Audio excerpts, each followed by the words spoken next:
Hello brothers and sisters, Cameron here. Oh shit, it's shaking. You should see this. I got the camera sitting on a bunch of boxes in front of my bed. Put this underneath here. That seems to help. Before we get into the main subject of eating disorders, the EXJW Freedom is Worth It wristband is available in the link below. The link is going public because we got enough response from everyone in the pre-order that there's enough of you who want them. So we're gonna make it into an actual thing. Plus, I'm really excited to announce this. I came in contact with some suppliers for a face mask. It's got filters in it, some PM 2.5s. It says Freedom is Worth It on the bottom right, very minimal, and on the inside it says EXJW. So I'll show that in a second later. I grew up as a Jehovah's Witness, and I didn't actually struggle with my weight until about the 4th grade. I was always pretty skinny until my mom married a registered sex offender. After the marriage, she found out about that, and then he started abusing me. So then I started gaining a ton of weight. So he was physically abusive, controlling, manipulative, and once that started setting in and my mom realized that she was trapped in a marriage that was unhappy, that's when my mom and I both actually started gaining a lot of weight. So I started to gain a shit ton of weight, and I had zero emotional and creative support or control outside of the Jehovah's Witnesses. When you ask the elders for help, they're not trained in psychology or therapy or anything like that. They always refer you to the Bible, and they turn the questions around into something that's called victim blaming. They ask you, are you praying enough? Are you going out in service enough? Are you donating enough? Are you supporting the brothers and sisters enough? Are you giving enough of yourself when you're already stretched thin? So you turn internally and you go, oh shit, maybe I am doing something wrong. And someone who's been told that all their life for however many months or however many years that brainwashing takes effect on someone, you start to doubt yourself and begin to think, maybe that's true. Plus, I don't know about other congregations, but all the congregations that I grew up in, which is about 3 or 4 of them, all the elders preached that therapists were whack jobs and they would do more damage than good. You weren't allowed to do drugs, talk to therapists, psychedelics, or weren't encouraged to do sports or anything creative or having some kind of hobbies or creative outlet. It was never really allowed unless it was for Jehovah and the greater good. You aren't allowed to think for yourself, and they use the Bible regularly to make you doubt yourself. The heart is more treacherous and cannot be trusted. Who remembers that scripture? This instills a lot of self-doubt and attachment issues. Not to mention, I mean, I've mentioned this many times in my videos, but being told that we're good-for-nothing slaves literally instills the lowest self-esteem that you possibly could have as a child, or as an emotionally damaged adult, either way. So what happens is many Jehovah's Witnesses turn to food and alcohol. Since alcohol is allowed in the Jehovah's Witnesses versus like Mormonism where alcohol and coffee aren't allowed, food and alcohol are easy to kind of sneak by and have in the house. So as my mom turned to food, as her depression really kicked in, so did I. I was taught to be untrusting of others and judgmental of people in the congregation if they didn't have a certain status or title within the hierarchical order of Jehovah's Witnesses. You had to be a pioneer, MS, Bethelite, on RBC or LDC,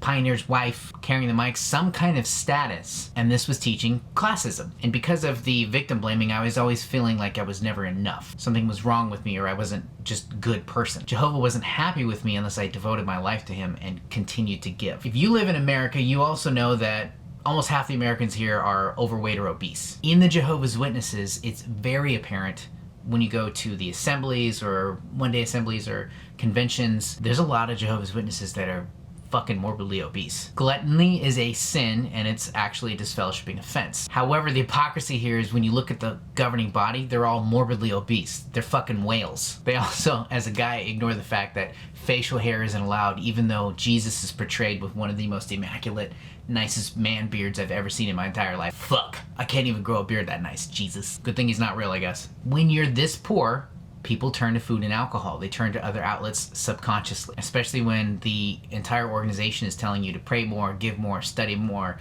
go out in service more, give. That's gonna run someone thin, especially combining that with low self-esteem. It creates a toxic, addictive relationship. Not to mention, none of that is dealing with the fucking issue. In 8th grade, I was 5 foot tall and over 200 pounds. I had bitch titties. In sophomore year of high school, in my psychology class, one of the first classes that I kind of attribute to me really developing and starting to have some critical thinking skills, really open up my mind. They played a very old documentary called Super Size Me, directed and starring Morgan Spurlock. It was a huge inspiration to me. It was probably the documentary, super old, that got me into filmmaking and wanting to start to make films, to make a difference. It was also a wake-up call that I was killing myself and I needed to change, or I was gonna take 20 years off my life by being that overweight that young. So a year and a half later, I dropped 70 pounds with a gym membership and drastically scaling back what I was eating. And as an adult, I realized I still turn to food when I'm sad, depressed, emotional, tired, bored, just went through a breakup, going through a hard relationship, losing a friend, death happens in the family or in my friendships, in my life. I'm sad as fuck, turn to food. This is not good. We weren't given the tools to have healthy coping mechanisms to recognize these behaviors that are causing a pattern in our life that's causing a pattern of self-destructive behavior. We weren't taught how to process emotions or even have environmentally healthy boundaries with ourselves, our emotions, our people, our parents, the ones that are around us. It's an unspoken thing, but I can come out and say that I definitely struggle with food as a drug. Sugar, salt, caffeine are amazing. I abuse caffeine on the daily though.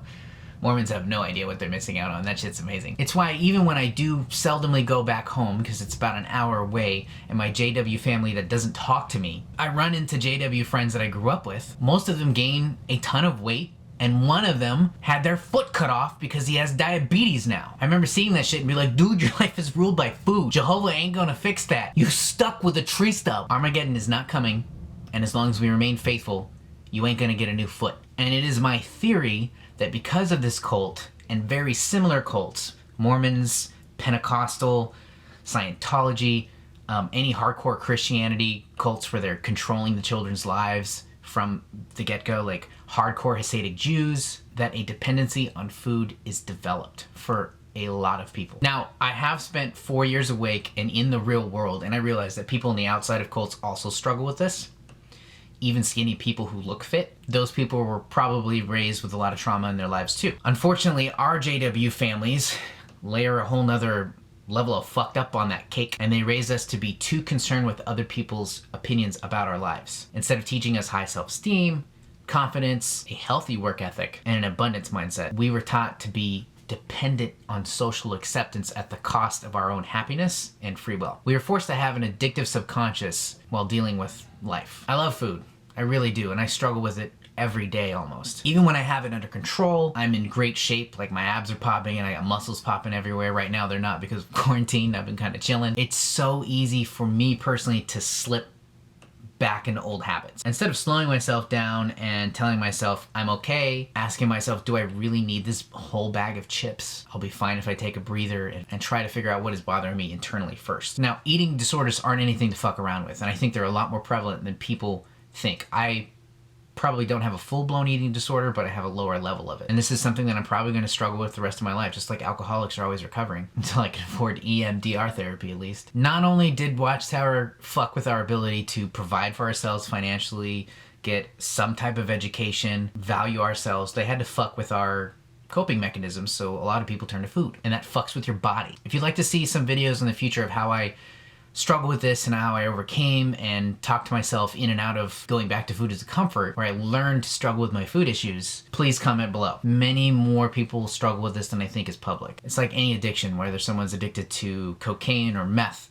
heroin, they're addicted to popping pills, food, toxic addictive relationships. It's an addiction. I'd like to come out with more videos on this in the future instead of just letting the audience be and letting religions tell people that they need to pray things away. That's not dealing with life. I'd also like to announce that since the shutdown is happening again, masks are a new accessory for us wherever we go, and it seems like it's going to be here for a while. Many of you have asked about these XJW Freedom is Worth It bands and where to get them, link down below. Go order yours today, and hopefully we can get them in before Christmas, because I'm shipping out within 2 days. Came in contact with a supplier who saw my work and offered to make these. These are really cool. We designed them together. It's the Freedom is Worth It face mask. It says Freedom is Worth It in minimal text here.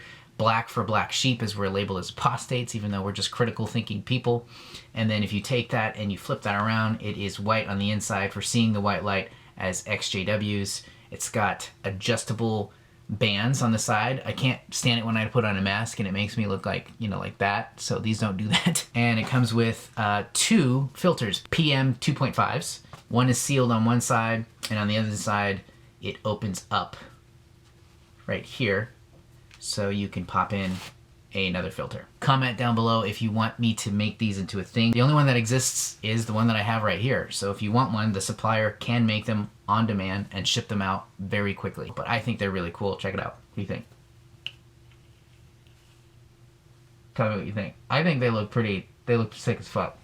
Very clean and minimal and meaningful to our community. It's time to be proud of what we've become and where we came. Instead of ignoring our past, we're putting it in its place, and that gives us empowerment and power over what happened. This is also a way for me to make a few dollars. Me as an XJW activist, a lot of the topics that I talk about are demonetized on YouTube because they're very controversial. Sex abuse, mental, physical, and child sex abuse inside the organizations gets my videos flagged, and I barely make anything from advertising. So if these get bigger and bigger, I'll continue to make them as we go along, and it helps me pay the bills, keep the lights on, and make more videos regularly. And I definitely think you should get one, especially if any of my content over the last 4 years from TikTok, Instagram to YouTube has affected you or benefited you or a friend in the last 4 years. I think you should order one. Until next time, brothers and sisters, follow me on TikTok, Instagram, all the links down below. Get your pre-orders in, and I will see you in the next video.